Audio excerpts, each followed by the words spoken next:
partnerët tanë kanë rënë në kurth të Rusisë, ka qenë vërtet një rast për cilit duhet me nxjerr mësimet. Unë mendoj që me Këshillit të Evropës ne duhet merremi. Prandaj edhe shoh kyçe antarësimin tonë në Këshillin të Evropës dhe ta themi aty në Këshillin të Evropës se si Këshilli i Evropës ka qenë platformë për ta godit një projekt perëndimor, lirinë e Kosovës dhe pavarësinë e Kosovës. Rusët i kanë përdorur organizatat ndërkombëtare për ta godit Kosovën, e kanë përdorur mikun Kosovë. Do të kam thënë si ministri i jashtëm.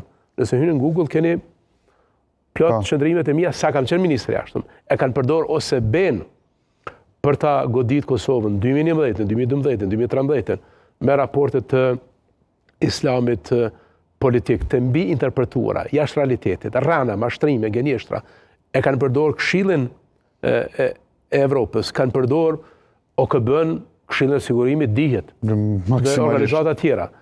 Kanë përdorur lloj-lloj agjencionit të OKB-s që është marrë me trashëgimi kulturore e çdo organizatë ndërkombëtare. Çka fol kjo? Kjo fol për atë që unë jam më i bindur që gjykata dhe drejtësia ndërkombëtare do ta mbyll pozitivisht procesin për Hashimin Kadriun, Rexhen dhe Basin Jakup.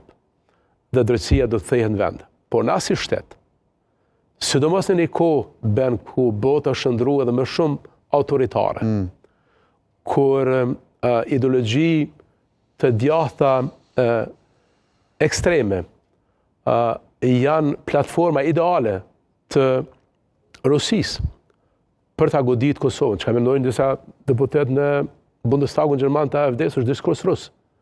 Çka kanë thënë disa kandidat për president Francës, François Fillon, edhe disa tjerë, për Kosovën ka qenë diskurs rus, dhe është tregu që kanë qenë realisht të afërt me Rusinë.